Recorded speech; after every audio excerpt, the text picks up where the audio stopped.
दादी माँ की बर्थडे पार्टी चल रही थी और अचानक किसी ने उन पर गोली चला दी। मैं इतना जज्बाती हो गया कि गोली के आगे अपना सिर अड़ाने भाग पड़ा।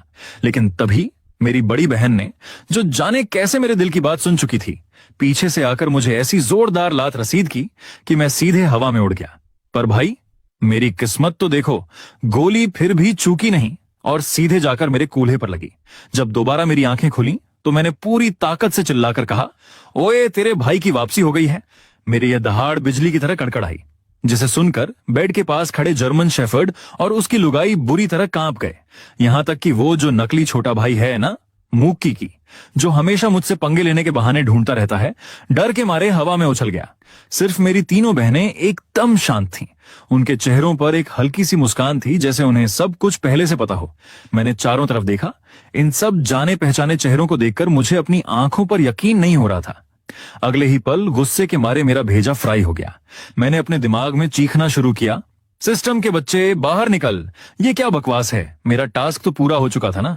तभी सिस्टम की रोती सूरती आवाज गूंजी, माफ कीजिएगा होस्ट, भले ही आपने दादी माँ की जान बचा ली, लेकिन क्योंकि आपकी मौत टाइम पर नहीं हुई, इसलिए नियमों के मुताबिक आपको यहीं रुकना होगा। क्या बकवास कर रहा है। उसकी बात सुनकर मेरा खून खौल उठा। मैंने सोचा, अच्छा, तुम्हें लगता है कि मैं जल्दी नहीं मर सकता? ठीक है, अभी मर के दिखाता हूं। ये सोचते ही मैं बेड से सीधा उछला। सब लोग मुझे फटी आंखों से देख रहे थे, पर मैंने किसी की परवाह नहीं की और सीधे खिड़की की तरफ दौड़ लगा दी। मैं कूदने ही वाला था कि मेरी दोनों बहनें बिजली की फुर्ती से आगे बढ़ीं और उन्होंने मुझे कसकर दबोच लिया। माँ का चेहरा डर के मारे सफेद पड़ चुका था। वह रोते हुए बोली, बेटा, ऐसी हरकतें मत कर। डॉक्टर ने कहा है तू ठीक है, फिर क्यों जान देने पर तुला है। तभी बगल में खड़े उस नकली भाई मूकीकी के दिमाग की बत्ती जली। उसने मौके का फायदा उठाते हुए माँ से कहा, मम्मी, आप फिक्र मत करो, मुझे लगता है भाई का दिमाग सटक गया है, इसे किसी पागलों के अस्पताल भेज देते हैं। ये सुनते ही मेरी दोनों बहनें उस पर शेरनी की तरह झपट पड़ी। तू अपनी ये घटिया चालें अपने पास ही रख। भले ही भाई इस घर का सगा खून नहीं है, लेकिन वह हमेशा हमारा भाई रहेगा। उनकी बातें सुनकर मैं तो वहीं सुन्न रह गया। मेरे दिमाग में फिर खिचड़ी पकने लगी। भाई, कुछ तो गड़बड़ है। ये दोनों तो आम दिनों में मुझे घास तक नहीं डालती थीं, आज अचानक इतना प्यार कहां से उमड़ रहा है। जैसे ही बड़ी बहन ने मेरे दिल की ये बात सुनी, वह और भी ज्यादा प्यार से फुसलाते हुए बोली, भाई प्लीज खिड़की से नीचे उतर आओ, गुस्सा थूको। दूसरी बहन ने भी सुर में सुर मिलाया, हाँ भाई, नीचे आ जाओ, जो भी बात है हम बैठकर सुलझा लेंगे। और हमारी सबसे छोटी बहन ने तो अपनी पानी जैसी मासूम आंखों में आंसू भरकर मेरी तरफ देखा और बस सिर हिलाने लगी। माँ और तीनों बहनों को इस तरह मेरे आगे पीछे हाथ जोड़ते देख उस नकली भाई मूकीकी का चेहरा गुस्से से काला पड़ गया। वह अंदर ही अंदर मुझसे बुरी तरह जल भून रहा था। ठीक इसी सस्पेंस वाले मोड पर उस मनहूस सिस्टम की आवाज फिर से मेरे कानों में गूंजी, होस्ट, आपके लिए नया टास्क आ चुका है। अब आपको इन किरदारों से अपने लिए नफरत बटोरनी है। जैसे ही आपकी नफरत का मीटर 100 पर पहुंचेगा, आपको असली दुनिया में वापस जाने का एक नया रास्ता मिल जाएगा। ये सुनते ही जो थोड़ा बहुत कूदने का इरादा मैंने बदला था, वो फिर से जाग गया। मेरा मन किया कि अभी के अभी नीचे छलांग लगा दूं। मैंने मन में फिर से दहाड़ लगाई, सिस्टम के गुलाम, बाहर आ। तू खुद सुन जो तूने अभी बोला। क्या ये कोई इंसानों वाली बात है? मैं ही डूब कर रह जाऊं, मुझे कोई फर्क नहीं पड़ता। तू मुझे इसी वक्त, इसी सेकंड वापस भेज। मैं इस नरक जैसी जगह पर पिछले 20 सालों से सड़ रहा हूं भाई, और इन अजीबोगरीब नमूनों को झेलते झेलते मेरी बर्दाश्त की हद पार हो चुकी है। पर मैं चाहे जितना चिल्ला लूं, सिस्टम साला सांप सूंघकर बैठ गया और उसने एकदम मुर्दा शांति अख्तियार कर ली। अब जब कोई रास्ता नहीं बचा तो मैं थका हारा अपने बेड पर वापस आकर लेट गया। मुझे शांत बैठते देख सांस अटकाई खड़ी मेरी तीनों बहनों ने चैन की सांस ली। तभी वो चरवाहा कुत्ता, हमारे पिताजी डॉक्टरों की एक पूरी फौज लेकर हांफते हुए कमरे में घुसे। माँ की तो जान ही निकली जा रही थी। उन्होंने डॉक्टर का हाथ पकड़कर गिड़गिड़ाते हुए कहा, डॉक्टर साहब जल्दी देखिए इसे, कोई साइड इफेक्ट या दिमागी चोट तो नहीं रह गई ना। जैसे ही माँ ने यह कहा, सफेद कोट वाले डॉक्टरों ने मुझे ऐसे घेर लिया जैसे मुफ्त का राशन बट रहा हो, और उन्होंने फुर्ती से मेरा फुल बॉडी चेकअप शुरू कर दिया। इधर डॉक्टर मेरी नब्ज टटोल रहे थे और उधर मेरे दिमाग में गाली गलौज का लाइव टेलीकास्ट चल रहा था। यार, इस सब की फसाद की जड़ ये बड़ी बहन है। अगर उसने ऐन मौके पर मुझे वो लात न रसीद की होती तो अब तक मैं अपना बोरिया बिस्तर समेटकर अपनी असली दुनिया में मजे कर रहा होता। बगल में खड़ी बड़ी बहन ने जब मेरा यह कीमती विचार सुना तो गुस्से के मारे उसकी आंखें उलट गईं। उसने मन ही मन सोचा, ओ भाई, कितना बड़ा एहसान फरामोश है ये। मैंने इसकी जान बचाई और ये थैंक यू बोलने के बजाय मुझे ही कोस रहा है। खैर, मुझे क्या पता था कि बड़ी बहन का चेहरा गुस्से से टमाटर हो चुका है। मैं तो अपनी ही धुन में मग्न था और आगे की प्लानिंग कर रहा था। चलो छोड़ो, अब रोने से क्या फायदा। पहले ये देखता हूं कि आगे की स्क्रिप्ट में क्या रायता फैलने वाला है। मैंने धीरे से अपने दिमाग में सिस्टम का पैनल खोला और भाई साहब, जो मैंने देखा उसे देखकर मेरे होश उड़ गए। कल रात को ही लियू परिवार हमारी फैमिली के साथ शादी की बात करने आ रहा है, जहां इस कहानी की हीरोइन का टांका इस नकली भाई मूकीकी से भिड़ाया जा रहा है। अरे भाई, ये तो सरासर स्क्रिप्ट का मर्डर है। मूकीकी की असली जोड़ी तो वो दिल्ली, सॉरी, इंपीरियल सिटी वाले वू परिवार की वो माओ माओ के साथ तय थी ना। ये बीच में कहां से घुस गई? नहीं भाई, कुछ भी हो जाए, ये ट्विस्ट मैं बर्दाश्त नहीं करूंगा। हीरोइन की शादी इस छछूंदर से तो कतई नहीं होने दूंगा। बड़ी बहन ये सब सुनकर पूरी तरह कंफ्यूज हो गई। उसने सोचा, लियू परिवार ने तो अभी तक शादी का जिक्र भी नहीं किया, इस कार्टून को पहले से कैसे पता चल गया? और ये बार बार हीरोइन हीरोइन क्या रट लगा रहा है? तभी चेकअप खत्म करके डॉक्टर ने अपना चश्मा ठीक किया और बोला, शौक की कोई बात नहीं है, छोटे सरकार की बॉडी बड़ी सख्त है और रिकवरी एकदम रॉकेट की स्पीड से हो रही है, लेकिन फिर भी सेफ्टी के लिए इन्हें कुछ दिन हॉस्पिटल में ही एडमिट रखना ठीक रहेगा। मां ने तुरंत हामी भरते हुए कहा, हाँ हाँ डॉक्टर साहब, जैसा आप कहें, इसे यहीं एडमिट रखिए। पर भाई, ये सुनते ही मेरा तो पारा 7वें आसमान पर पहुंच गया। ना, कतई नहीं, मैं इस चूहेदानी जैसे अस्पताल में 1 मिनट नहीं रुकूंगा। मुझे अभी के अभी घर जाना है। अब तक कोने में मुंह फुलाए खड़े पापा का आखिरकार ज्वालामुखी फट पड़ा। वो बेहद ठंडी और कड़क आवाज में दहाड़े, तू अपनी इस नौटंकी को कब बंद करेगा? हमारे पास तेरे इन फालतू के ड्रामों के लिए टाइम नहीं है। अगर तू अनाथ ना होता तो मैंने तुझे बहुत पहले ही इस घर से धक्के मारकर निकाल दिया होता।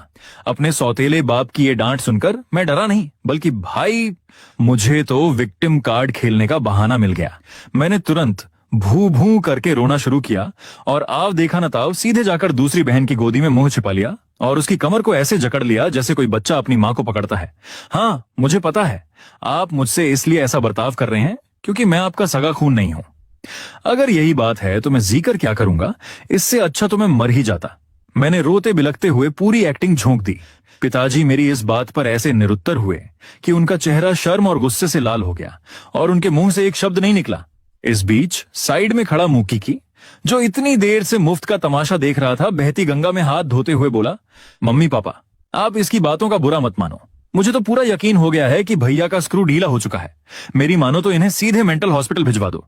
ये सुनते ही मेरा खून खौल उठा और मैंने मन ही मन उसकी 7 पुश्तों को याद करते हुए गाली दी। साले हरी चाय की पत्ती, तेरी इतनी हिम्मत, मुझे पागल घोषित करेगा? रुक बेटा, तुझे तो मैं बाद में देखूंगा। भले ही मैंने मन में मूकीकी की खाल उधेड़ दी थी, लेकिन बाहर से मेरा रोना और तेज हो गया। मैं दूसरी बहन की छाती से और लिपट गया। दीदी, मुझे घर जाना है, मुझे घर ले चलो ना, मुझे इस मनहूस जगह पर नहीं रहना। मेरे इस तरह रोने बिलखने से मेरी दूसरी बहन का दिल तो जैसे पानी पानी हो गया।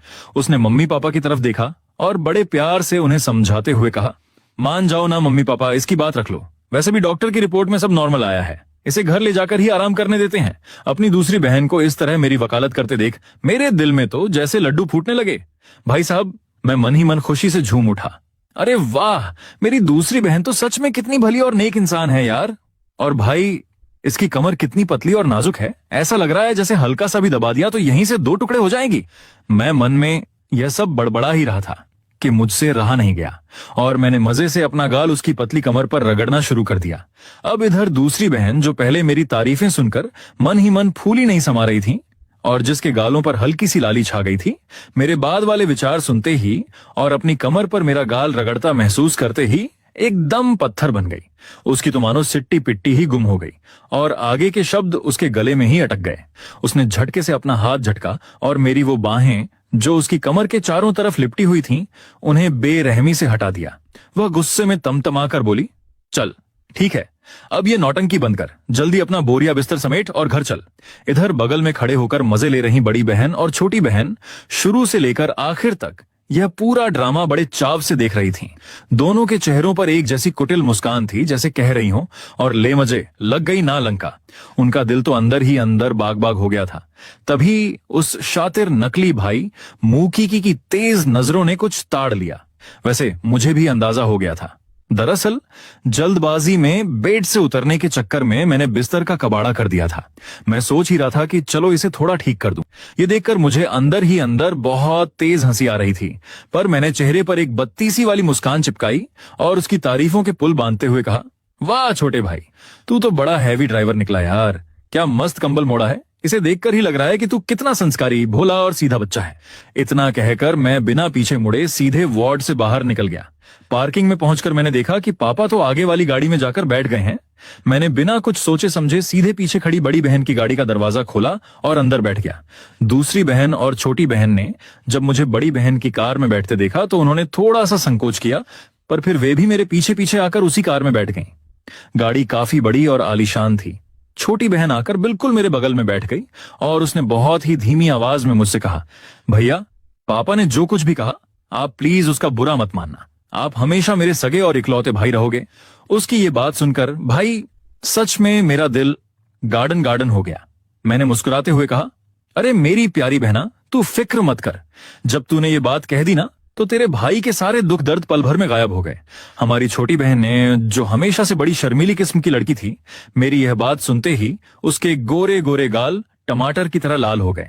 पर मैं उसकी इस शर्म को भांप नहीं पाया। मैंने अपनी नजरें खिड़की से बाहर दौड़ाई और मन ही मन भावुक होकर सोचने लगा, सच में दुनिया एक तरफ और मेरी ये छोटी बहन एक तरफ। जब पूरी दुनिया मुझ पर शक कर रही थी तब सिर्फ इसी ने मेरा साथ दिया था। ये तो सच में मेरे सुख दुख की सच्ची साथी है, जो हमेशा सही वक्त पर आकर मुझे सहारा देती है।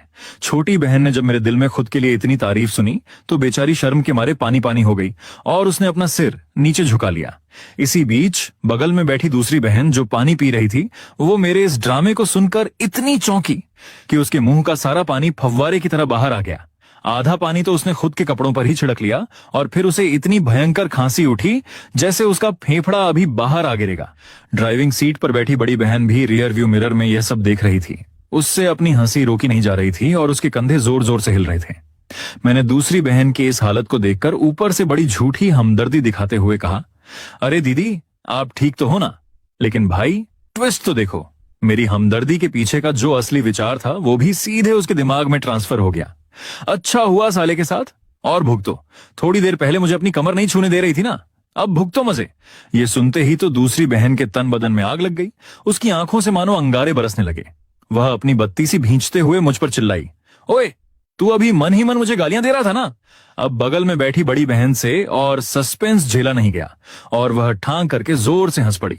भले ही मुझे यह समझ नहीं आ रहा था कि इन सबको सब कुछ कैसे पता चल रहा है, लेकिन जैसे ही मैंने अपने सामने सिस्टम का पैनल देखा, मेरी बाँछें खिल गईं। भाई साहब, दूसरी बहन का नफरत मीटर रॉकेट की स्पीड से ऊपर भाग रहा था। मैंने मन ही मन सोचा, अरे भाई, ये दूसरी बहन तो नफरत बटोरने की एटीएम मशीन है। अगर इस वक्त मैंने ये कबूल कर लिया कि हाँ, मैं ही इसे कोस रहा था, तो इसका नफरत का मीटर तो सीधे ज्वालामुखी की तरह फट पड़ेगा। यह सोचते ही मेरे चेहरे पर एक शातिर और कमीनी सी मुस्कान आ गई। मैंने बिना किसी डर के बड़े टशन में अपना सिर हिलाया और कहा, हाँ बिल्कुल, मैं ही तुझे मन ही मन कोस रहा था। बोल, क्या उखाड़ लेगी मेरा? ये सुनते ही दूसरी बहन के हाथों के कड़कने की आवाज आई। उसने अपनी मुट्ठियां इतनी जोर से भींच लीं कि उसकी उंगलियों के जोड़ चटकने लगे। वह मुझे वहीं पर कूट देने की अपनी तीव्र इच्छा को बड़ी मुश्किल से काबू कर रही थी। उसने खुद को मन ही मन समझाया, नहीं, मुझे शांत रहना है। अगर मैं इस कार्टून से इस वक्त लड़ी तो मैं सीधे इसके जाल में फंस जाऊंगी। इसे नफरत के पॉइंट कमाने दूं? कतई नहीं भाई, ये तो मैं होने ही नहीं दूंगी। ये सोचते ही दूसरी बहन ने एक लंबी और गहरी सांस ली और अपने गुस्से को जबरदस्ती घूंट की तरह पीते हुए अपना मुंह झटके से खिड़की की तरफ घुमा लिया। बाहर मुंह किए बैठी रही, जैसे उसने मेरी तरफ ना देखने की कसम खा ली हो। ये देखकर मैंने मन ही मन एक और तीर छोड़ा। ये अचानक इतनी शांत क्यों हो गई? कहीं ये बुढ़ापे से पहले होने वाली अल्जाइमर या भूलने की बीमारी के लक्षण तो नहीं है? जैसे ही मेरे दिल की यह बात बड़ी बहन मुयुलू के कानों तक पहुंची, उसकी हंसी का फव्वारा वहीं जाम हो गया। उसकी जगह उसके चेहरे पर ऐसा गुस्सा आया कि मानो खून उतर आया हो। अब पासा पलट चुका था। इस बार दूसरी बहन की लॉटरी लग गई थी। अपनी बड़ी बहन को इस तरह मात खाते देख उसका जो मूड खराब हुआ था वो पल भर में ठीक हो गया और वह जोर जोर से हंसने लगी। मैं एकदम भौचक्का होकर दूसरी बहन को देखने लगा और अभी सोच ही रहा था कि अचानक सिस्टम का पैनल चमका। भाई साहब, बड़ी बहन का नफरत मीटर भी रॉकेट की स्पीड से ऊपर भाग रहा था। मेरा दिल तो फिर से बाग बाग हो गया। अरे यार, मुझे नहीं पता कि यहाँ क्या जादू टोना चल रहा है, पर बड़ी बहन की नफरत भी बढ़ रही है। कमाल है। वैसे सच कहूं तो बड़ी और दूसरी दोनों बहनों का दिमागी संतुलन थोड़ा हिला हुआ है। इन सब में मेरी छोटी बहन ही सबसे बेस्ट और नॉर्मल है। ड्राइविंग सीट पर बैठी बड़ी बहन अब मेरे इस दिमागी कमेंट्री को और बर्दाश्त नहीं कर पाई। उसने गुस्से में आकर एक्सीलेटर पर ऐसा पैर दबाया कि गाड़ी सीधे कमान से छूटे तीर की तरह हवा से बातें करने लगी। इस अचानक वाले झटके से मेरी तो घिघी बंद गई। मैंने चिल्लाकर कहा, दीदी थोड़ा धीरे चलाओ, तेरे भाई को डर लग रहा है। पर बड़ी बहन ने मेरी चीख पुकार को ऐसे अनसुना किया जैसे कोई बहरा हो, और ऊपर से उसने गाड़ी को इतनी जोर से एक तीखा मोड़ दिया कि गाड़ी एक तरफ झुक गई। वह गुस्से में दहाड़ी, अपनी ये बकवास जुबान बंद रख। आधे घंटे की इस मौत की सवारी के बाद आखिरकार गाड़ी हमारे आलीशान बंगले में आकर रुकी। गाड़ी पूरी तरह थमी भी नहीं थी कि एक बंदा दरवाजा खोलकर बाहर की तरफ भागा, और वो कोई और नहीं, मैं खुद था। मैं लड़खड़ाते कदमों से सीधे घर के अंदर भागा और अपने कमरे के टॉयलेट में जाकर कमोड को गले लगाकर भू भू करके उल्टियां करने लगा। मेरा पेट पूरी तरह उलट पुलट चुका था और आंखों के आगे धुंध छा गई थी।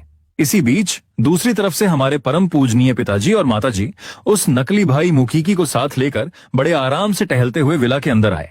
उनके पैर रखते ही हमारी काम वाली बाई बत्तीसी दिखाते हुए आगे बढ़ी। मालिक, मालकिन, खाना बिल्कुल तैयार है, आप लोग आ जाइए। पिताजी ने सिर हिलाया और डाइनिंग टेबल की तरफ बढ़ गए। माँ ने बड़े लाड से मुक्कीकी से कहा, कीकी बेटा जरा ऊपर जाकर अपनी बहनों को खाने के लिए बुला लाओ। जी मम्मी, मैं अभी गया और अभी आया, मुकीकी ने एकदम आज्ञाकारी बच्चा बनते हुए कहा और ऊपर की तरफ दौड़ लगा दी। तीनों बहनों को बताने के बाद मुकीकी कॉरिडोर के बीच में खड़ा हो गया। उसकी नजरें अनजाने में ही मेरे कमरे के दरवाजे की तरफ गईं। पिछले दिनों हमारे बीच जो भी खटपट हुई थी उसे याद करके उसके चेहरे पर एक कमीनी और शातिर मुस्कान आ गई। वो बिल्ली के कदमों से दबे पांव मेरे दरवाजे के पास पहुंचा और उसने धीरे से हैंडल घुमाकर दरवाजा बंद किया। तभी कटाक की आवाज आई, साले ने दरवाजे का लॉक ही खराब कर दिया। ये कांड करने के बाद वो बड़ा संतुष्ट होकर नीचे चला गया। इधर काफी देर तक उल्टी करने के बाद मेरे पेट को थोड़ा आराम मिला। मैंने थोड़ा सा मुंह हाथ धोया और भूख के मारे लड़खड़ाते हुए जैसे ही नीचे जाने के लिए दरवाजा खोलने लगा, भाई हैंडल तो घूमे ही ना, दरवाजा ऐसे जाम था जैसे फेविकोल से चिपका हो। मैंने दरवाजे को पीटना शुरू किया, ओए बाहर कोई है क्या, मैं अंदर लॉक हो गया हूं। पर मैं चाहे जितना चिल्लाऊं बाहर एकदम सन्नाटा था। मैं गुस्से में आकर दरवाजा लात से तोड़ने ही वाला था कि तभी सिस्टम की घंटी बजी और उसने मुझे बताया कि यह सब उस मुकीकी के दिमाग की उपज है। ये सुनते ही मैंने दांत भींचते हुए उसे गाली दी, साले हरी चाय के कप, तेरी इतनी हिम्मत कि तू मेरे पीठ पीछे वार करेगा। चल बेटा, तुझे खेलना है ना, तो तेरा भाई अब तेरे साथ ऐसा खेलेगा कि तू याद रखेगा।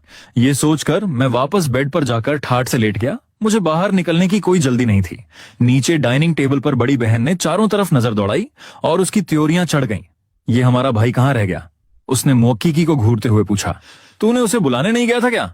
बड़ी बहन के अचानक इस सवाल से मोकीकी का दिल धक से रह गया। उसकी नजरें चुराने लगीं और वह हकलाते हुए बोला, बुलाया तो था दीदी, पर भैया ने कहा कि उनका आज खाने का मन नहीं है। इधर दूसरी बहन ने जैसे ही यह सुना उसके माथे पर बल पड़ गए। ऐसा कैसे हो सकता है? घर आते वक्त तो वह रास्ते भर भूख भूख चिल्ला रहा था, कहीं उसकी तबीयत तो ज्यादा खराब नहीं हो गई। ये सुनते ही छोटी बहन तुरंत अपनी सीट से उठ खड़ी हुई। मैं ऊपर जाकर भैया को देखकर आती हूँ। उसकी बात पूरी भी नहीं हुई थी कि वह सीढ़ियों की तरफ भाग खड़ी हुई।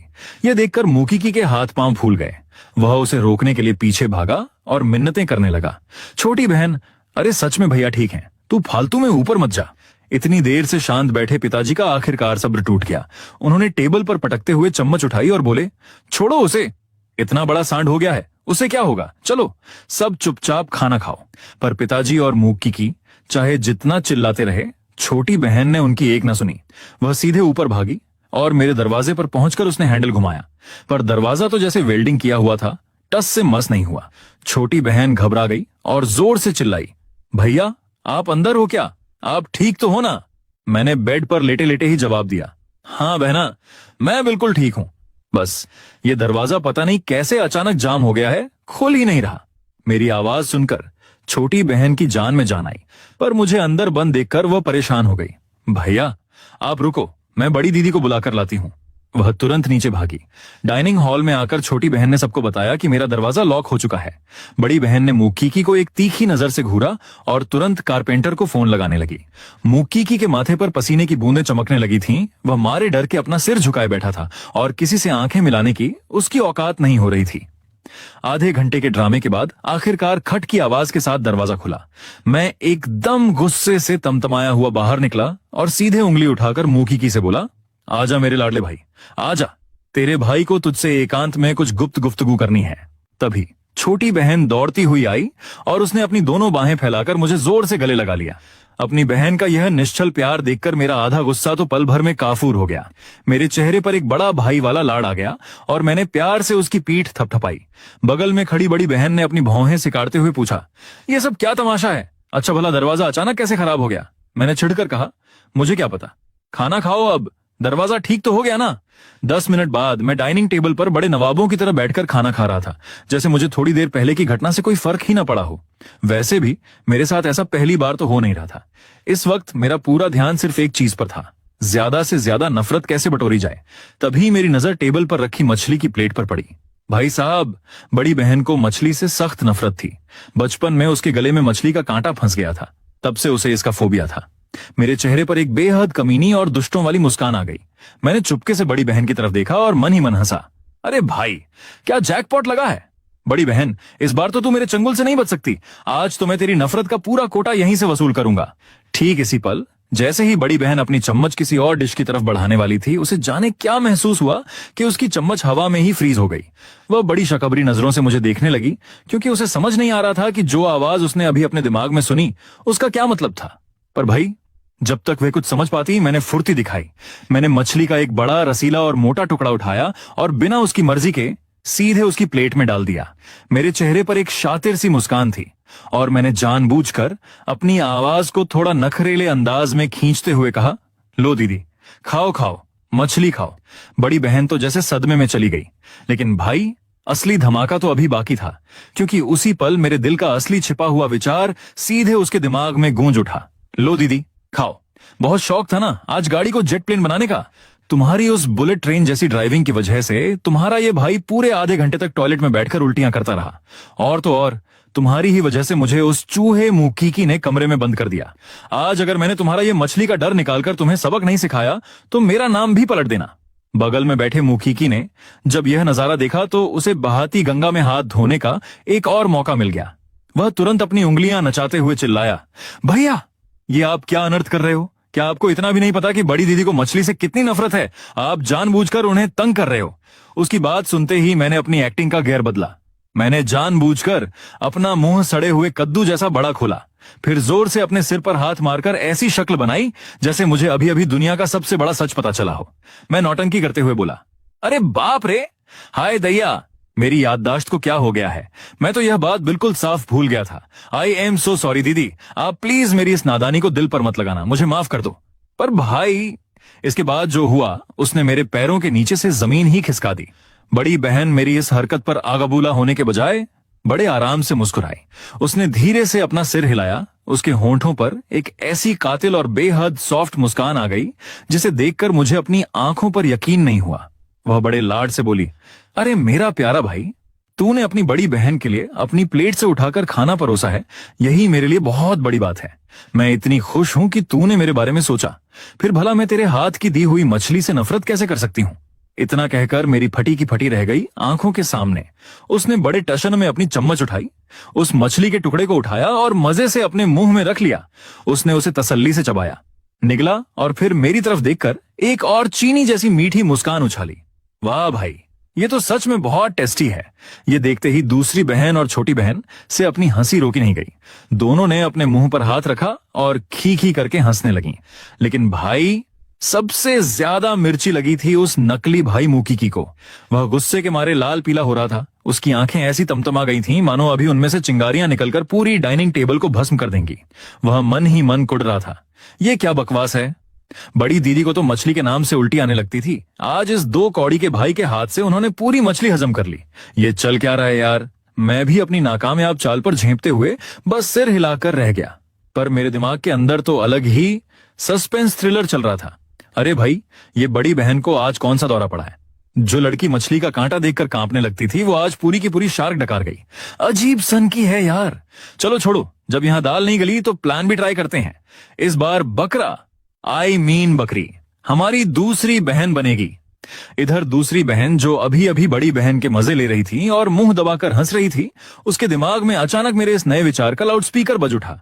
मुझे अच्छे से याद है, इस दूसरी बहन को गाजर मूली और इन हरी सब्जियों से सख्त नफरत है, और आज तो किस्मत से टेबल पर गाजर का हलवा और उबली हुई गाजर दोनों मौजूद हैं। रुक बेटा, आज तुझे ही ठीक करता हूँ। दोपहर को कार में बड़ी टशन दिखा रही थी ना, मुझे अपनी कमर को हाथ तक नहीं लगाने दे रही थी, अब भुगत। ये सुनते ही दूसरी बहन के चेहरे की वो खिलखिलाती हुई हंसी वहीं की वहीं जम गई, जैसे किसी ने लाइव वीडियो पॉज कर दिया हो। हंसी की जगह उसके चेहरे पर ऐसा खौफ और टेंशन आया कि उसकी सिट्टी पिट्टी गुम हो गई। वह मन ही मन रोने लगी। ओ गॉड, ये भाई तो साक्षात यमराज का अवतार निकला। क्या ये आज मुझे मारकर ही दम लेगा?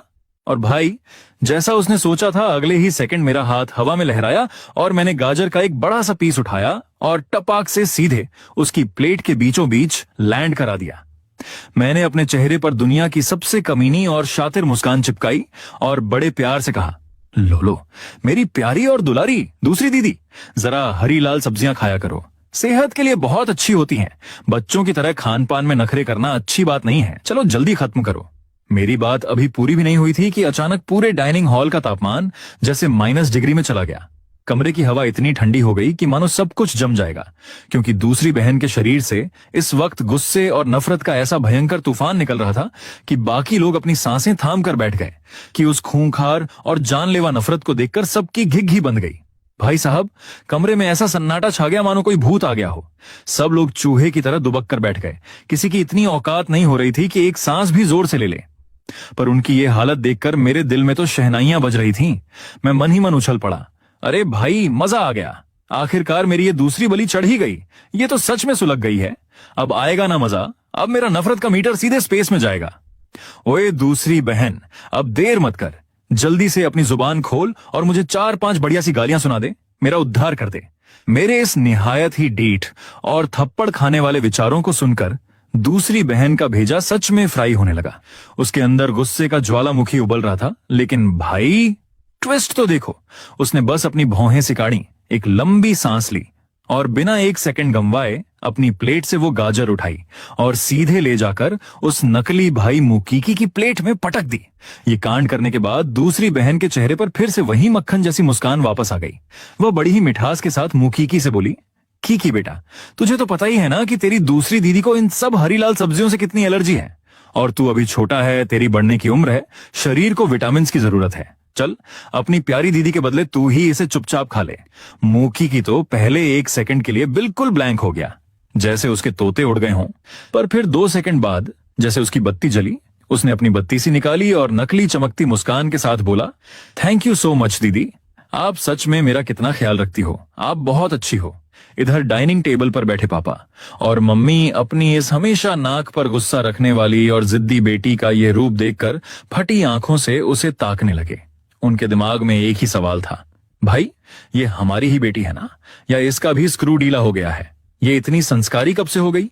और मेरी हालत, भाई मैं तो बिल्कुल अंधा बहरा बन चुका था। मेरा दिमाग पूरी तरह काम करना बंद कर चुका था। मैं मन ही मन रोते हुए अपनी किस्मत को कोस रहा था। अरे यार, ये चल क्या रहा है इस घर में? ये बड़ी और दूसरी दोनों बहनें आज सुबह सुबह कौन सा नशा करके बैठी हैं? इनका बिहेवियर इतना अजीब क्यों है? मैं जानबूझकर इनके घावों पर नमक छिड़क रहा हूं, इन्हें उकसा रहा हूं, पर साला ये मुझे एक पॉइंट की नफरत देने को तैयार नहीं है। ये तो सरासर नाइंसाफी है भाई। मेरे इस रोते बिलकते और पूरी तरह से चूना लगे हुए चेहरे को देखकर और मेरे दिमाग की इस दुख भरी दास्तान को सुनकर बड़ी बहन और दूसरी बहन ने एक दूसरे की तरफ देखा। उनकी नजरें मिलीं और भाई दोनों की हंसी छूट गई। उन्हें अब इस खेल में असली मजा आने लगा था। उन्हें लग रहा था कि मेरे दिमाग के साथ इस तरह खेलना दुनिया का सबसे बेस्ट एंटरटेनमेंट है। खैर, नफरत बटोरने के चक्कर में मुझे खुद एक प्लेट नफरत और डिप्रेशन छकना पड़ गया। मेरा मूड ऐसा खराब हुआ कि मैंने 2 निवाले भी नहीं तोड़े और सीधे अपने कमरे में भाग आया। अब भाई मैं ठहरा कॉलेज के 2nd ईयर का एक अदना सा स्टूडेंट। सुबह उठकर कॉलेज भी जाना था, इसलिए मैंने ज्यादा दिमाग नहीं दौड़ाया और चादर तानकर जल्दी ही सो गया। अगली सुबह मैं टाइम से उठा, थोड़ा मुंह हाथ धोया, मंजन किया और नीचे आ गया। वैसे तो मैं आमतौर पर कॉलेज के हॉस्टल में ही रहता था, और वो इसलिए क्योंकि जब तक ये मुक्की की इस घर में वापस नहीं आया था तब तक तो मैं राजा बाबू की तरह यहीं रहता था और गाड़ी से कॉलेज जाता था। पर जब से इस नकली राजकुमार की एंट्री हुई है, पूरा का पूरा सीन ही बदल गया है। ये साला सुबह सुबह सबसे पहले उठकर तैयार हो जाता है और ड्राइवर को सख्त हिदायत दे देता है कि बड़ी गाड़ी सिर्फ उसी को कॉलेज छोड़ेगी और मेरे लिए गाड़ी ले जाना सख्त मना है। इस वजह से मुझे रोज सुबह आम जनता की तरह धक्के खाते हुए खचाखच भरी बस में लटक कर कॉलेज जाना पड़ता है। सुबह सुबह ही बस में धक्के खाते खाते आखिरकार मेरी हाई स्पीड यात्रा पूरी हुई और मैं जैसे ही क्लास में जाकर अपनी सीट पर बैठा तभी दिमाग में उस मनहूस सिस्टम की घंटी फिर बज उठी। होस्ट, ध्यान दीजिए, कहानी की स्क्रिप्ट में जाने कैसे एक बहुत बड़ा लोचा हो गया है। सारी डिटेल्स आपके सिस्टम पैनल पर अपडेट कर दी गई हैं, कृपया तुरंत चेक करें। मैंने चिढ़कर अपने दिमाग में सिस्टम का पैनल खोला और भाई साहब, जो मैंने देखा उसे देखकर तो मेरे पैरों के नीचे से जमीन ही खिसक गई। मेरा मुंह खुला का खुला रह गया। अरे ओ भाई, ये क्या नया रायता फैल गया? हमारी दूसरी बहन का कोई बॉयफ्रेंड है, जबकि असली स्क्रिप्ट में तो वह पूरी कहानी में सिंगल मरती है। और तो और उसका ये जो मजनू है वो एक नंबर का हैवान, लड़कियों के दिलों से खेलने वाला हैवान है। चलो जो भी हो, मुझे क्या, वैसे भी मैं तो उसे कुछ बताने से रहा, अपना काम बनता भाड़ में जाए जनता। ये सोचकर मैंने अपना ध्यान क्लास पर लगाया। उसी वक्त शहर के दूसरे कोने में मुंह ग्रुप के आलीशान ऑफिस में बैठी बड़ी बहन के फोन पर एक मैसेज टोन बजी। उसने अपने काम से नजरें हटाई और फोन चेक किया। मैसेज पापा का था। यूरो, आज शाम को लियो, परिवार हमारे घर शादी का रिश्ता पक्का करने आ रहा है। तुम शाम को टाइम से घर पहुंचकर मेहमानों का स्वागत करने के लिए तैयार रहना। ये छोटा सा मैसेज पढ़ते ही बड़ी बहन को ऐसा लगा जैसे दिन दहाड़े उस पर बिजली गिर गई हो। वह अपनी सीट पर बुत बनकर रह गई। उसे समझ नहीं आ रहा था कि इस पर क्या रिएक्ट करे। क्या कल रात को इस कार्टून भाई ने जो कुछ भी बड़बड़ाया था वो सब सच था? लेकिन ये कैसे पॉसिबल है? लियो परिवार वाले उस छछूंदर मुखी को दामाद क्यों बनाना चाहेंगे? जरूर दाल में कुछ काला है। ये सोचते ही बड़ी बहन ने वो मैसेज तुरंत दूसरी बहन को फॉरवर्ड कर दिया। दोनों बहनों के बीच तुरंत सांठ गांठ हो गई कि आज शाम को इस ड्रामे का लाइव रिव्यू किया जाएगा, उसके बाद ही कोई फैसला लेंगे। इधर दोपहर के 4 बजे जियानचिंग यूनिवर्सिटी में छुट्टी की घंटी बजी। मैंने फुर्ती से अपनी किताबें बैग में ठूंसी और क्लास से बाहर निकलने ही वाला था कि अचानक दरवाजे पर एक साया आकर खड़ा हो गया। मैंने नजरें उठाकर देखा तो भाई साहब, सामने एक कयामत ढाने वाली बेहद नखरेली लड़की खड़ी थी। इसका नाम था लियू रुयान, जियानचिंग के रईस लियू परिवार की इकलौती लाडली। और हाँ, इसकी एक और बड़ी पहचान थी, ये हमारे इस नकली भाई मुखी की सबसे बड़ी दीवानी थी। पुराने दिनों में जब भी मुखी मेरे हाथों बेइज्जत होता था या मुंह की खाता था तो यह लियू रुयान बिना सोचे समझे झांसी की रानी बनकर मुझसे पंगे लेने और अपने मजनू का बदला लेने आ धमकती थी। साफ था कि इस बार भी मुखी ने इसके कान भरे थे। वह खुद को इंसाफ की देवी समझकर मुझे रंगे हाथों दबोचने क्लास के दरवाजे पर आ पहुंची थी। इस वक्त लियू रोयान गुस्से से लाल पीली होकर मेरी तरफ उंगली उठाकर चिल्लाई, ओए मुगॉड, जरा तमीज से इधर आ। बगल में मुखी अपने को चम्मचों के साथ बड़े नवाबों की तरह खड़ा मुस्कुरा रहा था। उसका एक चमचा मक्खन लगाते हुए बोला, वाह कीकी भाई, देखो लियू खानदान की बड़ी बेटी खुद आपके लिए इस भिखारी को सबक सिखाने आई है। चमचे की इस बटरिंग पर मुखी ने बस एक शातिर और कमीनी सी मुस्कान दी, पर मुंह से एक शब्द नहीं निकाला। मैंने सामने खड़ी इस आफत की पुड़िया लियू रोयान को देखा और मन ही मन हंसा। यार, ये लियू रोयान एक नंबर की पैदाइशी बेवकूफ है क्या? इसे अच्छे से पता है कि मुखी इससे रत्ती भर भी प्यार नहीं करता, फिर भी साली इसके हाथों की कठपुतली बनने को तैयार रहती है। सच में लाइलाज बीमारी है इस लड़की को। अंधा प्यार इसी को कहते हैं भाई। पर जैसे ही मेरे दिमाग में यह थॉट आया, जाने कौन सी अदृश्य शक्ति वहां एक्टिव हुई कि मेरा यह पूरा का पूरा विचार एक एक शब्द के साथ सीधे लियू रोयान के भेजे में ट्रांसफर हो गया। लियू रोयान पहले तो बिल्कुल सन्न रह गई, जैसे उसे 440 वोल्ट का झटका लगा हो। पर अगले ही पल जब उसे बात समझ आई तो उसका वो गोरा चिट्टा चेहरा गुस्से के मारे उबले हुए टमाटर जैसा लाल हो गया। वह आपा खोकर मुझ पर चीखी, मुगॉड, तेरी हिम्मत कैसे हुई मेरे बारे में ये बकवास करने की? तेरी इस जुबान को मैं अभी खींच लूंगी, समझा? लियू रोयान की इस अचानक आई भयंकर डांट को सुनकर मेरे तो तोते उड़ गए भाई। मैं एकदम सीधा खड़ा हो गया। चेहरे पर 12 बज चुके थे। कुछ सेकंड के ब्लैंक सन्नाटे के बाद मैं हकलाते हुए बोला, अरे अरे लियू साहिबा, मैंने तो अपनी जुबान तक नहीं हिलाई यार। आप तो सरेआम एक शरीफ और भले मानस पर झूठा इल्जाम लगा रही हो। लियू रोयान को लगा कि मैं उसे सरेआम बेवकूफ बना रहा हूं। उसकी खूबसूरत आंखों में अब सचमुच की नफरत की आग धधकने लगी। मुगॉड, तुझे क्या लगता है मैं पागल हूं? मेरे सामने खड़े होकर इतनी सफाई से झूठ बोल रहा है? अब भाई मेरी खुद की मति मारी गई थी। मैं मन ही मन बड़बड़ाया, लो भाई, इस लियू रोयान का मानसिक संतुलन सच में हिल चुका है। मैंने अभी तक अपना मुंह खोला भी नहीं और ये कह रही है कि मैं इसे धोखा दे रहा हूं। लगता है इसका इलाज रांची में ही कराना पड़ेगा। इधर लियू रोयान, जो बाज की तरह मेरे होठों को घूर रही थी, अचानक उसका पूरा शरीर कांप उठा। उसके कानों में फिर से वही मेरी आवाज गूंजी थी, पर मेरे होंठ तो फेविकोल की तरह चिपके हुए थे।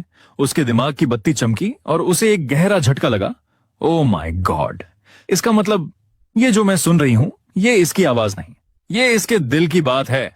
अभी वह इस झटके से संभल भी नहीं पाई थी कि तभी मेरा एक और विचार लाउडस्पीकर की तरह सीधे उसके दिमाग में गूंज उठा। वैसे देखा जाए तो लियू रोयान लड़की तो बड़ी कड़क और नेक दिल है यार, पर अफसोस कि इसकी मति मारी गई है, जो इस दो कौड़ी के मुकीकी के चक्कर में पड़ी है। असली स्क्रिप्ट में तो ये इस छूंदर के प्यार में इतनी अंधी हो जाती है कि अपना पूरा लियू खानदान लुटा देती है इसकी मदद करने में, और अंत में इसका पूरा परिवार सड़क पर आ जाता है और ये खुद बर्बाद हो जाती है। हाय, कितनी तरस खाने वाली बात है यार। लियू रोयान ने जब अपना और अपने परिवार का यह भयानक अंत सुना तो उसका पारा 7वें आसमान को पार कर गया। खासकर यह सुनकर कि मैं उसके हंसते खेलते परिवार को इस तरह बर्बाद होने का श्राप दे रहा हूं, उससे और बर्दाश्त नहीं हुआ। वह पूरी क्लास के सामने दहाड़ उठी, अपनी बकवास बंद कर। भाई साहब, उसकी इस अचानक आई दहाड़ से मेरी तो पैंट गीली होते होते बची। मैंने तुरंत अपने हाथ जोड़े और मिन्नतें करते हुए बोला, अरे लियू साहिबा, भगवान कसम मैंने एक शब्द भी नहीं बोला। आप प्लीज अपना ये चंडी रूप शांत करो। यहाँ बाकी बच्चों की पढ़ाई का कबाड़ा हो रहा है। जो भी बात है बाहर चलकर शांति से निपटा लेते हैं, क्या कहती हो? मैं बड़ी ही भीगी बिल्ली बनकर उसकी शक्ल देख रहा था कि कहीं ये मैडम यहीं पर चप्पल निकालकर मेरी कुटाई ना शुरू कर दें। उधर लियू रोयान ने भी देखा कि पूरी क्लास और कॉरिडोर के बच्चे तमाशा देखने के लिए इकट्ठा हो रहे हैं, तो उसका दिमाग भी थोड़ा घबराया। उसने आव देखा न ताव सीधे मेरा हाथ पकड़ा और मुझे घसीटते हुए बाहर की तरफ ले जाने लगी।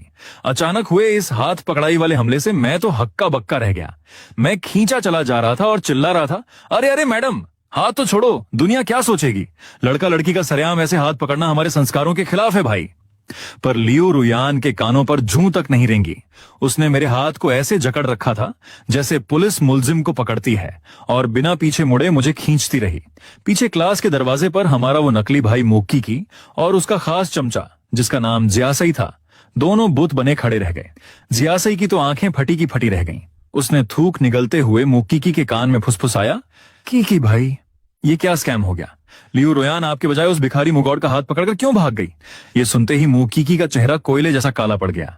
उसकी आंखों से मानो खून उतर आया था और वह दूर जाते हुए हम दोनों को ऐसे घूर रहा था जैसे अपनी नजरों से ही मेरा मर्डर कर देगा। उसका सीना गुस्से के मारे धौंकने की तरह ऊपर नीचे हो रहा था।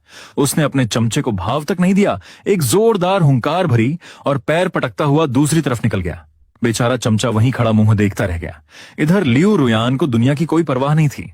वह मुझे कॉलेज की भीड़भाड़ के बीच से ऐसे खींच कर ले गई जैसे कोई गाय को खूंटे से बांधने ले जाता है। आखिरकार वह मुझे एक सूनी और शांत जगह पर ले आई और तब जाकर उसने मेरा हाथ छोड़ा। हाथ छूटते ही मुझे ऐसा लगा जैसे मैं जेल से रिहा हुआ हूं। मैंने तुरंत अपना हाथ पीछे खींचा और कलाई को सहलाते हुए मन ही मन बुदबुदाया, साली डाकू, मंगल सिंह की रिश्तेदार लगती है। कितना खतरनाक हाथ मरोड़ा है यार, कलाई ही तोड़ दी मेरी तो। पर तभी मैंने देखा कि लियू रोयान पलकें झपकाए बिना बाज की तरह मुझे घूरे जा रही थी। उसकी आंखें ऐसी थीं मानो एक्सरे मशीन से मेरे अंदर का सब कुछ स्कैन कर लेंगी। मेरा दिल धक धक करने लगा और मैंने मन ही मन सोचा, अरे भाई, ये मैडम मुझे इस तरह मजनू वाली नजरों से क्यों ताक रही है? कहीं ऐसा तो नहीं कि मोक्की को छोड़ इसका दिल मुझ पर आ गया है? नहीं नहीं, ऐसा मत बोलना भाई, मुझे इस बला से दूर ही रखो। लियू रोयान ने देखा कि मेरा मुंह पूरी तरह बंद है, एक भी शब्द बाहर नहीं आ रहा, लेकिन उसके दिमाग में मेरी आवाज साफ गूंज रही है। अब उसका शक पूरी तरह यकीन में बदल चुका था। वह अंदर ही अंदर इतनी एक्साइटेड और हैरान थी कि उसका ठिकाना नहीं था। उसे समझ आ गया था कि उसे मेरे दिल की बात सुनने की एक सुपर पावर मिल चुकी है। वह मन ही मन सोच रही थी, वाह भाई, ये तो बड़ा तगड़ा सस्पेंस हाथ लगा है। लेकिन भाई, कहानी में असली ट्विस्ट तो तब आया जब लेकिन जैसे ही उसे मेरी वो खौफनाक भविष्यवाणी याद आई कि लियू परिवार उसकी वजह से तबाह और बर्बाद हो जाएगा, लियू रोयान का पूरा मूड पल भर में गंभीर हो गया। भले ही उसे मेरी इस बात पर पूरा यकीन नहीं था, पर भाई, वो इतनी भी बेवकूफ नहीं थी कि इस चेतावनी को हल्के में ले ले। तभी उसके शातिर दिमाग में एक आइडिया आया। उसने सोचा, क्यों ना इस अनोखी सुपर पावर का इस्तेमाल करके मुझसे और भी खुफिया जानकारियां उगलवाई जाएं। उसने सबसे पहले अपना निशाना उस नकली भाई मोक्की को बनाया। उसने अपनी आवाज को थोड़ा धीमा करते हुए बड़े प्यार से पूछा, मुगॉड, वैसे एक बात बताओ, तुम्हारी नजर में ये मोक्की आखिर कैसा इंसान है? उसका यह सवाल सुनते ही मेरा तो जैसे पूरा शरीर ही कांप गया। भाई, मैं सच में हैरान था कि ये अचानक मौखिकी का इंटरव्यू क्यों लेने लगी। पर मैंने तुरंत अपनी एक्टिंग का चोला ओढ़ा, चेहरे पर एक बत्तीसी वाली मुस्कान चिपकाई और चहकते हुए बोला, अरे वाह लियू साहिबा, आपने तो सीधे मुद्दे की बात पूछ ली। अगर हमारे कीकी भाई की बात करें ना, तो वो तो हीरा है हीरा। इतने टैलेंटेड हैं, इतने हैंडसम हैं, और वो हमारे मुख खानदान के असली और इकलौते वारिस हैं। मेरी मानो तो आप दोनों की जोड़ी तो एकदम रब ने बना दी जोड़ी है भाई, एकदम परफेक्ट।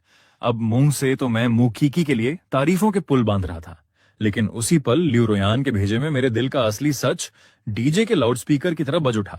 कैसा इंसान है वो, साला एक नंबर का मतलबी और धोखेबाज है।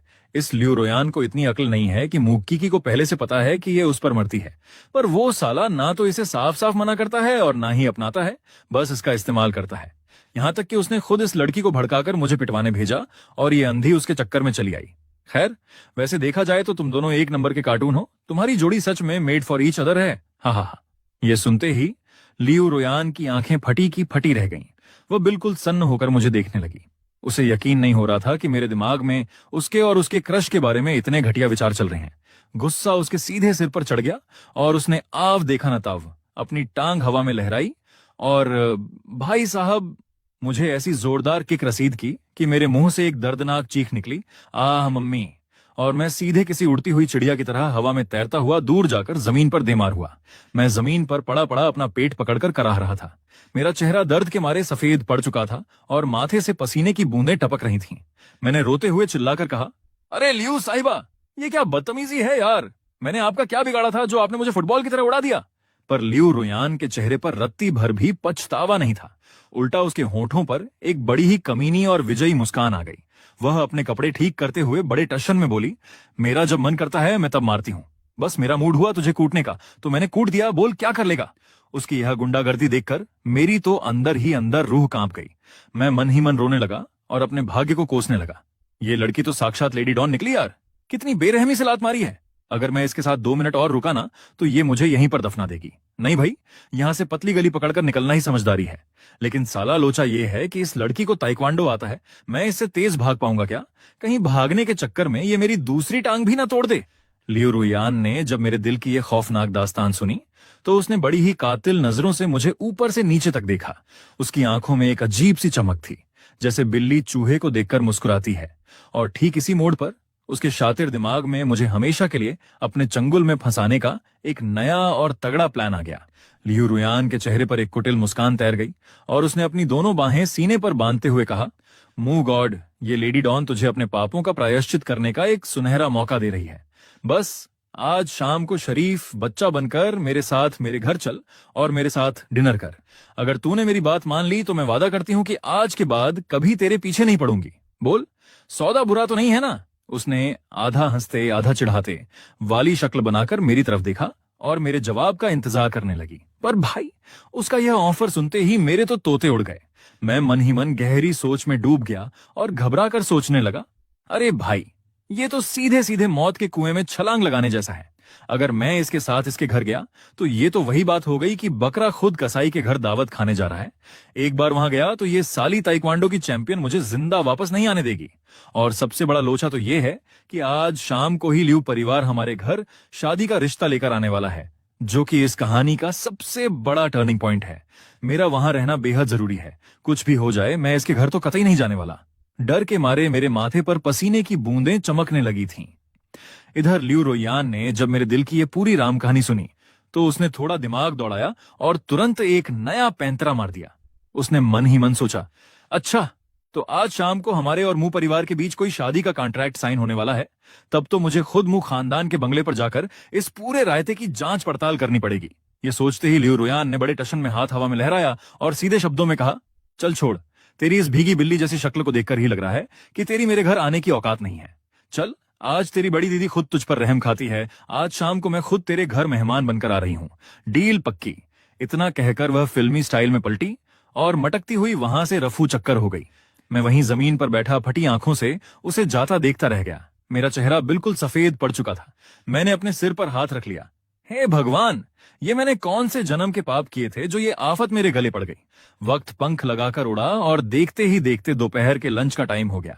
मैं अभी भी सुबह वाले सदमे से उबर नहीं पाया था और कॉलेज की कैंटीन में मुंह फुलाकर बैठा बड़े गुस्से में जायकेदार पिग ट्रोटर राइस ठूंस रहा था। तभी अचानक कैंटीन का माहौल बदला और हमारा वही नकली राजकुमार मूकी की अपने 3-4 चम्मचों के साथ ही हा हा करता हुआ बड़े टशन में कैंटीन के अंदर दाखिल हुआ। और आते ही उसकी गिद्ध जैसी नजरें मुझ पर पड़ी जो जो अपनी धुन में मग्न होकर खाने पर टोटा पड़ा हुआ था। मुझे इस तरह कंगाली में आटा गिला करते देख मूकी के चेहरे पर एक कुटिल सी मुस्कान आ गई। उसने तुरंत अपने साइड में खड़े चमचों को आंख मारी और वो पूरी पलटन सीधे मेरी टेबल की तरफ मार्च करने लगी। मैं तो भाई अपनी सुअर के खुर वाले चावल के स्वाद में मोक्ष पा रहा था। मुझे भनक तक नहीं लगी कि यमराज के दूत पास आ चुके हैं। तभी मूकी की और उसके चमचे बिना पूछे मेरी टेबल पर आकर ऐसे जम गए जैसे उनके बाप का ढाबा हो। मैंने चिढ़कर अपना मुंह ऊपर उठाया और बड़ी बेरुखी से कहा, ओए चमगादड़ों, पूरी कैंटीन खाली पड़ी है। तुम्हें मेरी ही थाली में अपनी टांग अड़ानी थी क्या? क्यों मेरे सामने आकर बैठ गए? इससे पहले कि हमारा नकली राजकुमार मूकी की अपनी जुबान खोलता, उसका वही नंबर 1 चमचा जैसे ही मेंढक की तरफ फुदक कर बीच में बोला, ओए भिखारी, हमारे कीकी भाई की जहां मर्जी होगी वहां बैठेंगे, तू अपनी औकात में रह, समझा?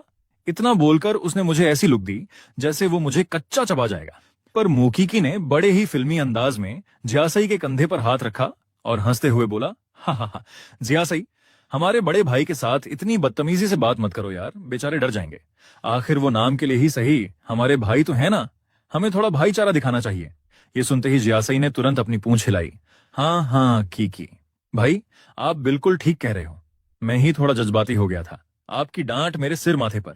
मैंने एक जोरदार नजर उन पर डाली और हाथ से मक्खियां उड़ाने वाले स्टाइल में कहा, अरे चल चल, अपने ये घड़ियाली आंसू और ये नकली नाटक किसी और को दिखाना, समझा? जितनी दूर जा सकते हो यहां से रफू चक्कर हो जाओ, मेरा मूड मत खराब करो। ये सुनते ही मूकी के चेहरे का वो नकली पेंट पल भर में उतर गया और उसका मुंह ऐसा काला पड़ा जैसे उस पर कोयला मल दिया हो। उसने अपने दांत भींचते हुए बड़े ही नीच अंदाज में ताना मारा, ओए मुगॉड, अगर थोड़ी सी भी शर्म बची है ना तो इज्जत से हमारे मुंह खानदान के बंगले से अपना बोरिया बिस्तर समेट और लात खाने से पहले निकल ले। एक लावारिस कुत्ते की तरह हमारे टुकड़ों पर कब तक पलेगा? तुझे खुद से घिन नहीं आती? ये सुनते ही भाई मेरा भी पारा 7वें आसमान पर पहुंच गया। मैंने तपाक से अपने हाथ की चम्मच टेबल पर पटकी और दहाड़ा, साले अपनी ये गंदी नाली जैसी जुबान बंद रख, वरना यहीं गाड़ दूंगा। मुंह कीकी का गुस्सा अब 7वें आसमान पर था। अच्छा, इस कंगाल की इतनी हिम्मत कि मुझसे जबान लड़ाएगा? उसने हवा में हाथ उठाया और अपने चमचों को इशारा किया, उठाओ साले को, आज इसे कॉलेज के पीछे ले जाकर इसका सारा भूत उतारते हैं। वो चमचे मेरी तरफ बढ़ने ही वाले थे कि अचानक हवा में एक बेहद सुरीली कोयल जैसी आवाज गूंजी, एक्सक्यूज मी, क्या मैं आप लोगों के बगल में बैठ सकती हूँ? सब ने चौंक कर पीछे देखा तो भाई साहब, एक ऐसी अप्सरा मटकती हुई आ रही थी कि उसे देखकर कैंटीन के आधे लड़कों का खाना गले में अटक गया। कयामत जैसी बॉडी, चांद सा टुकड़ा चेहरा, ऐसा लग रहा था जैसे स्वर्ग की मेनका सीधे कॉलेज की कैंटीन का चक्कर काटने आई हो। और ये कोई और नहीं, हमारे इस शहर के रईस शेन परिवार की इकलौती लाडली शेन मेंगक्सी थी। मूकी ने जैसे ही शेन मेंगक्सी को देखा, उसका वो विलेन वाला चेहरा पल भर में सोनू मोनू जैसा बन गया। उसने 180 डिग्री का टर्न लिया और बत्तीसी दिखाते हुए गुलामी वाले अंदाज में बोला, अरे शेन साहिबा, आप यहाँ आइए आइए, प्लीज मेरी बगल वाली सीट खाली है, यहीं आकर बैठिए ना। दरअसल इस छछूंदर मूकी को पहले ही खबर मिल चुकी थी कि आज शाम को शेन परिवार शादी का रिश्ता पक्का करने हमारे घर आ रहा है और पापा ने वादा किया था कि इस अप्सरा की शादी मूकी से ही होगी। इसलिए शेन मेंगक्सी को सामने देखकर मूकी के दिल में तो जैसे मंजीरे बज रहे थे। शेन मेंगक्सी ने पहले तो मूकी को ऊपर से नीचे तक देखा जैसे कोई कबाड़ वाले को देखता है, फिर उसने अपनी कातिल नजरें मुझ पर घुमाई जो इस पूरे ड्रामे से बेखबर भूखे भेदिए की तरह अभी भी सुअर के खुर वाले चावल ठूंसने में लगा हुआ था। उसके गुलाबी होंठों पर एक बड़ी ही रहस्यमयी और प्यारी सी मुस्कान आई और वह मूकी को ठेंगा दिखाते हुए बोली, आपकी इस दरिया दिली के लिए बहुत बहुत शुक्रिया मुंह बड़े सरकार, पर आपकी तरफ तो चमचों की वजह से तिल रखने की भी जगह नहीं है। मुझे लगता है कि इस सीधे साधे मुगौड़ भाई के बगल में बैठना ही मेरे लिए ज्यादा सेफ और कंफर्टेबल रहेगा। और उसने जैसे ही यह कहा, पूरी कैंटीन में सन्नाटा पसर गया। मूकी का चेहरा तो ऐसा उतर गया जैसे किसी ने उसकी लॉटरी का टिकट फाड़ दिया हो। इधर शेन मेंगक्सी ने बड़े टशन में अपनी सैंडल खटखटाई और बिना मूकी को घास डाले सीधे आकर मेरी बगल वाली कुर्सी खींचकर बैठ गई। मैं तो भाई अपने सुअर के खुर वाले चावल की आखिरी बोटी चबाने में व्यस्त था, पर जैसे ही उसकी मखमली खुशबू मेरे नथुनों से टकराई, मैंने चौंक कर सिर उठाया। मैंने मन ही मन अपनी किस्मत को कोसा। अरे भाई, अब ये नया बखेड़ा क्या है? ये शेन मैकसी तो इस कहानी की एक और बड़ी हीरोइन है, और स्क्रिप्ट के हिसाब से तो ये इस नकली भाई मुकीकी की मंगेतर बनने वाली है। पर ये साली मुकीकी को छोड़कर मेरे बगल में आकर क्यों चिपक गई? भाई, कहीं इसके दिमाग में भी कोई केमिकल लोचा तो नहीं हो गया? मुझे बचाओ यार, मुझे इन अमीर घर की सन की लड़कियों से दूर रहना है। लेकिन भाई, ट्विस्ट तो देखो। जैसे ही मेरे दिमाग में यह थॉट आया, शेन मैकसी के सुंदर चेहरे पर एक बेहद कातिल और शरारती मुस्कान दौड़ गई। उसकी आंखें चमक उठीं, क्योंकि भाई, मेरे दिल का ये पूरा का पूरा रोना धोना सीधे उसके दिमाग में ब्लूटूथ की तरह कनेक्ट हो चुका था। वह मन ही मन बुदबुदाई, ओहो, तो इस सीधे साधे दिखने वाले मुगौड़ के पास भी कोई गहरा राज है, और इसे पहले से पता है कि मैं आज रात इसके घर रिश्ता लेकर आने वाली हूं। बड़ा दिलचस्प नमूना है ये तो। इधर मुकीकी से अपनी ये बेइज्जती बर्दाश्त नहीं हुई। वह टेबल पर दोनों हाथ पटक कर खड़ा हो गया और अपनी आवाज को जितना हो सके उतना मीठा बनाते हुए बोला, अरे मेंगक्सी जी, आप इस लावारिस के बगल में बैठकर अपना स्टैंडर्ड क्यों गिरा रही हैं? चलिए मेरी टेबल पर चलिए, वहां आपके लिए एकदम वीआईपी सीट बुक है। शेन मैकसी ने बड़े टशन में अपनी जुल्फें पीछे झटकी, मेरी तरफ देखा और फिर मुकीकी को एक ऐसी लुक दी जैसे कह रही हो, अपनी औकात में रह छोटे। वह मुस्कुराकर बोली, मुंह बड़े सरकार, मुझे वीआईपी सीटों का कोई शौक नहीं है। मुझे तो बस हमारे इस सीधे साधे मुगौड़ भाई की सादगी पसंद आ गई है। क्यों भाई, मैं यहां बैठ सकती हूं ना? उसने जैसे ही मुझसे पूछा, मैंने झेंपते हुए अपनी बत्तीसी दिखाई और बोला, अरे हाँ हाँ मैडम, बैठो बैठो, कुर्सी आपके बाप की, आई मीन कॉलेज की ही तो है। पर भाई, मेरे अंदर का खौफ तो अभी और बढ़ने वाला था, क्योंकि शाम को घर पर लियो रोयान भी धावा बोलने वाली थी, और अब ये शेन मैकसी भी मेरे बगल में आकर बैठ गई थी।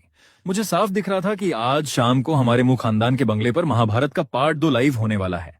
शेन मैकसी की यह दो टूक बात सुनकर मुकीकी के दिल में मिर्ची तो बहुत लगी, पर जब उसने चारों तरफ देखा कि उसकी टेबल पर उसके चमचे ज्यासई और बाकी लौंडे ठुसे हुए हैं, तो उसने अपने दिल को तसल्ली दी।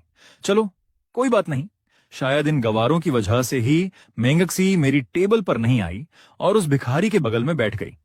उसने अपने सुलगते हुए दिल पर पत्थर रखा और बड़े ही शरीफ बनने की एक्टिंग करते हुए बोला, अच्छा, अगर ऐसी बात है तो मेंगक्सी जी, आप अपनी मर्जी से जहां चाहें वहां बैठ सकती हैं। शेन मेंगक्सी के चेहरे पर वही महकती हुई कातिल मुस्कान बनी रही। उसने बड़े ही सलीके से मुकीकी से कहा, आपका बहुत बहुत शुक्रिया मुंह बड़े सरकार। भाई साहब, उसकी इस छोटी सी थैंक यू ने मुकीकी के दिल पर ऐसा जादू किया कि वो अपनी बेइज्जती भूलकर फिर से हवा में उड़ने लगा। उसके दिल के मंजीरे दोबारा बज उठे। वह दांत चाटते हुए और ज्यादा बटरिंग करने लगा। अरे अरे मेंगक्सी जी, मैंने सुना है कि आज शाम को आपका पूरा शेन परिवार हमारे गरीब खाने पर पधार रहा है। ये तो हमारे मुंह खानदान के लिए बड़े ही सौभाग्य की बात है यार। सच में हमारा बंगला तो धन्य हो जाएगा। मुकीकी की इस चापलूसी पर शेन मेंगक्सी एकदम कूल रही। उसने बस हल्की सी स्माइल दी और धीरे से बोली, हाँ, बात तो बिल्कुल सही है मुंह बड़े सरकार। मुझे लगता है कि आज शाम को जिस मुद्दे पर बात होने वाली है उसका अंदाजा तो आपको पहले से होगा ही। यह सुनते ही मुकीकी की बाँछें खिल गईं। वह अपनी बत्ती सी चमकाते हुए आंखों में उत्सुकता भरकर बोला, हाँ हाँ हाँ, बिल्कुल पता है। वैसे इस रिश्ते के बारे में आपकी क्या राय है मेंगक्सी जी? शेन मेंगक्सी ने थोड़ा सा अपना सिर झुकाया और बड़ी ही सुरीली आवाज में कहा, मुंह बड़े सरकार, इतनी जल्दी क्या है? जो भी जवाब होगा वो आज शाम को आपके बंगले पर ही मिल जाएगा। उसकी आवाज इतनी मीठी थी भाई, जैसे कानों में शहद घुल गया हो। मुकीकी ने खुश होकर सिर हिलाया, हाँ हाँ, बिल्कुल सही कहा, शाम को ही बात करेंगे। इधर मैं इन दोनों की लव स्टोरी से दूर अपने मुंह में ठूंस ठूंस कर चावल भरे जा रहा था। मेरे दोनों गाल ऐसे फूले हुए थे जैसे कोई भूखा गिलहरी सर्दियों के लिए दाना छुपा रहा हो। लेकिन भाई, ऊपर से शांत दिखने वाले तेरे इस भाई के दिमाग के अंदर तो गाली गलौज का तूफान चल रहा था। हाँ हाँ, साला मुकीकी देखो कैसे पूंछ हिला रहा है। शेन मेंगक्सी से शादी करने के सपने देख रहा है छछूंदर। सोच रहा है कि अप्सरा इसके गले का हार बनेगी। पर इसे क्या पता कि स्क्रिप्ट के हिसाब से शेन मेंगक्सी इसकी ऑफिशियल जोड़ीदार है ही नहीं। अगर इस चमच्चे की शादी सच में शेन मेंगक्सी से हो गई तो साला कहानी का कबाड़ा हो जाएगा और तुम्हारा ये भाई अपनी असली दुनिया में लौटने के बजाय यहीं बुढ़ा होकर मर जाएगा। बेटा मुकीकी, तू बस आज शाम का इंतजार कर। तेरा ये भाई आज शाम को ऐसी तगड़ी नौटंकी करेगा और ऐसा रायता फैलाएगा कि तू देखता रह जाएगा। पर किस्मत का खेल तो देखो, मेरे दिमाग की ये पूरी की पूरी प्लानिंग बिना किसी नेटवर्क एरर के सीधे ब्लूटूथ की तरह शेन मेंगक्सी के भेजे में ट्रांसफर हो गई। दरअसल आज सुबह से ही शेन मेंगक्सी को एक ऐसी सुपर पावर मिल चुकी थी जिससे वो मेरे दिल की बात एकदम साफ साफ सुन सकती थी। और जब उसने मेरे दिल की ये खौफनाक प्लानिंग सुनी तो उसके दिमाग में सवालों का बवंडर उठ खड़ा हुआ। वह अंदर ही अंदर सोचने लगी, ये लड़का आखिर कहना क्या चाहता है? स्क्रिप्ट क्या होती है, और मैं इसकी मंगेतर नहीं हूं तो किसकी हूं? काफी देर तक अपने दिमाग के घोड़ों को दौड़ाने के बाद आखिरकार शेन मेंकसी से रहा नहीं गया। उसने हिम्मत जुटाई और मुझसे, जो अपनी प्लेट का लगभग सफाया कर चुका था, बड़े ही संजीदा अंदाज में पूछा, मुगॉड, वैसे इस शादी के रिश्ते को लेकर तुम्हारा खुद का क्या सोचना है? तुम क्या मानते हो? मैं जो अभी तक भेदिए की तरह खाने पर टूटा हुआ था, उसका यह सवाल सुनकर अचानक चौंक गया। मैंने अपना सिर ऊपर उठाया और मेरी नजरें सीधे शेन मेकक्सी की कातिल आंखों से जा टकराईं। 2 सेकंड के इस आई कांटेक्ट के बाद, जैसे मैंने कोई बहुत बड़ा फैसला ले लिया हो, मैंने झटके से अपना सिर नीचे किया और बचे खुचे चावलों को ऐसे मुंह में ठूंसने लगा जैसे कल दुनिया खत्म होने वाली हो। जब थाली का आखिरी दाना भी मेरे पेट के अंदर समा गया, तब जाकर मैंने तसल्ली से एक बहुत ही जोरदार और सुरीली डकार मारी, बुर्रा। फिर मैं बड़े नवाबों की तरह अपनी सीट से उठ खड़ा हुआ, अपने फूले हुए पेट पर हाथ फेरा और अपने चेहरे पर वही आधी कमीनी आधी मजे लेने वाली मुस्कान लाकर बड़े ही ठंडे अंदाज में बोला, मेरी तरफ से क्या है मैडम, आप दोनों को शादी की एडवांस में बधाई। भगवान करे आपकी जोड़ी सलामत रहे और जल्दी ही आपके छोटे छोटे मुन्नू चुन्नू इस दुनिया में आए। चलो बाय बाय, सी यू। इतना बोलकर मैं बिना पीछे मुड़े हवा की रफ्तार से वहां से रफू चक्कर हो गया। पीछे बेचारी शेन मेंकसी का मुंह खुला का खुला रह गया। वह बुत बनी मेरी पीठ को ताकती रह गई कि भाई, ये बंदा है या कोई तूफान? मुखिकी ने जब ये देखा तो उसने तुरंत शेन मेंकसी के कान भरने शुरू कर दिए। अरे मेंकसी जी, आप इस गवार के मुंह मत लगा करो, ये साला पैदाइशी अनपढ़ है, इसे बड़ों से बात करने की तमीज तक नहीं है, जाहिल कहीं का। इतना बोलकर उसने मेरी तरफ ऐसी नजरें घुमाई जैसे वो मुझे वहीं जिंदा गाड़ देगा। पर शेन मेंकसी ने उसकी बकवास सुनकर बस एक छोटी सी स्माइल पास की, जो सच में किसी खिले हुए गुलाब जैसी कातिल थी। वह मुखिकी की तरफ मुड़ी और बड़े ही मीठे अंदाज में बोली, आप फिक्र मत कीजिए मुंह बड़े सरकार, मैं इसकी फालतू बातों को दिल पर नहीं लेती। खैर, मेरा लंच भी खत्म हो गया है तो मैं भी चलती हूँ। आज शाम को मिलते हैं आपके बंगले पर। शेन मेंकसी जैसे ही अपनी पतली कमर मटकाती हुई कैंटीन से बाहर निकली, हमारा ये नकली भाई मुखिकी तो साला वहीं ढेर हो गया। उसकी आंखें फटी की फटी रह गईं और वो लार टपकाते हुए उसे ऐसे घूर रहा था जैसे उसने जिंदगी में पहली बार लड़की देखी हो। वह पागलों की तरह बड़बड़ाने लगा, हाँ हाँ बिल्कुल, शाम को पक्का मिलेंगे दीदी। सॉरी मेंकसी जी। बगल में खड़ा उसका चमचा ज्यासई अब अपनी बेइज्जती और मुखिकी की ये मजनू वाली हालत और बर्दाश्त नहीं कर पाया। उसने मुखिकी का कंधा हिलाया, ओए कीकी भाई, होश में आओ यार, भाभी जी तो बहुत दूर निकल गईं। अब ये पागलों की तरह मुस्कुराना बंद करो और अपनी बत्ती सी अंदर करो। पर मुखिकी तो भाई अपनी ही काल्पनिक दुनिया में अप्सराओं के साथ डांस कर रहा था। ज्यासई ने जब दोबारा उसका नाम जोर से चिल्लाया, कीकी भाई, तब जाकर साले की तंद्रा टूटी। होश में आते ही उसने अपनी खींच ज्यासई पर निकाली और उसके सिर पर एक हल्की सी चपत लगाते हुए चिढ़कर बोला, तू अपनी ये बकवास जुबान बंद रखेगा या नहीं? ज्यादा चर्बी चढ़ गई है क्या तुझे? चुपचाप अपना खाना ठूंस, समझा? इतना कहकर उसने फिर से उसी दरवाजे की तरफ देखा जहां से शेन मेंकसी गई थी, मानो अभी भी उसके दिमाग में रोमांस का बैकग्राउंड म्यूजिक बज रहा हो। वक्त का पहिया घूमा और देखते ही देखते शाम ढल गई। पूरे शहर में रंग बिरंगी लाइटें जल उठीं और मुंह खानदान के आलीशान बंगले पर महाभारत के दूसरे अध्याय की स्टेज सज चुकी थी।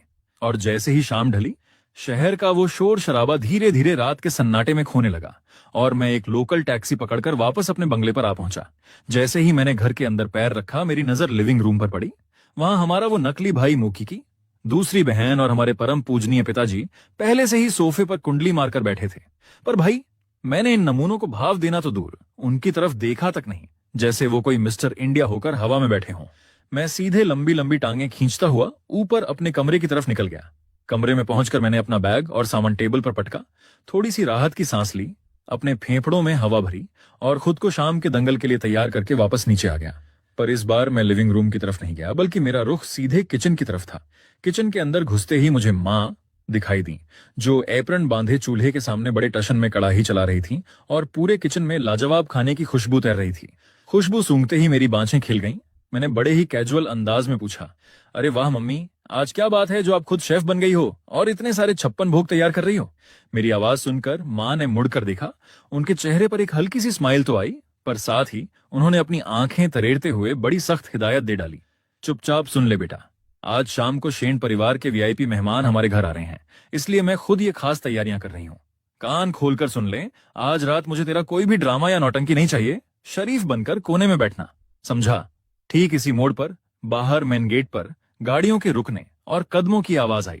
हमारी बड़ी बहन ऑफिस से लौट चुकी थी और भाई साहब उसके ठीक पीछे पीछे शेन परिवार का पूरा काफिला अंदर दाखिल हुआ।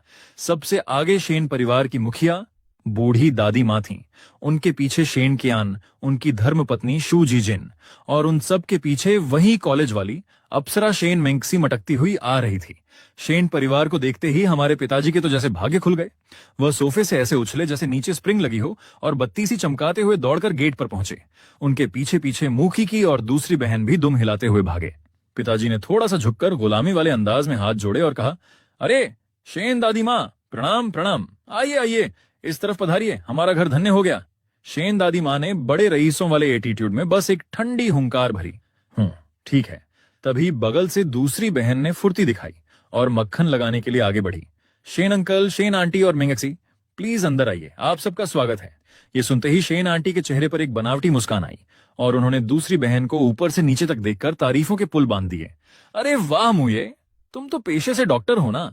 इस कम उम्र में दुनिया की सेवा करना और मरीजों की जान बचाना सच में बहुत तारीफ के काबिल है। हमारी दादी माँ तो तुम्हारी इस सादगी और काम की बड़ी दीवानी है, तुम्हें बहुत पसंद करती हैं। ये सुनते ही दूसरी बहन तो भाई साहब फूल ही नहीं समाई। उसका चेहरा ऐसा चमक उठा जैसे उसे ऑस्कर मिल गया हो। वह हाथ जोड़कर बोली, अरे सच में आंटी, शेन दादी माँ जैसी महान हस्ती मुझे पसंद करती हैं। ये तो मेरे लिए 7वें आसमान पर पहुंचने जैसी बात है। मैं धन्य हो गई। लेकिन भाई, किचन के दरवाजे पर खड़ा होकर मैं इस पूरे नकली ड्रामे का लाइव टेलीकास्ट देख रहा था। मेरी बत्ती सी अंदर ही अंदर खिली और मेरे दिमाग का लाउडस्पीकर फिर से चालू हो गया। हंस ले साली, जितना हंसना है हंस ले। सच में तुझे बहुत ज्यादा धन्य महसूस करना चाहिए, क्योंकि तुझे क्या पता कि जिस दादी माँ के सामने तू पूंछ हिला रही है और जो आंटी तेरी तारीफों के कसीदे पढ़ रही हैं, वो असल में। अब ट्विस्ट तो ये था कि मेरा ये आधा अधूरा सस्पेंस थ्रिलर वाला विचार सीधे शेन मैकक्सी और बाकी बहनों के भेजे में जाने के लिए तैयार था। आज रात मुंह खानदान के इस लिविंग रूम में नफरत का जो मीटर फटने वाला था, उसकी स्क्रिप्ट तो मैंने अपने दिमाग में लिखनी शुरू कर दी थी।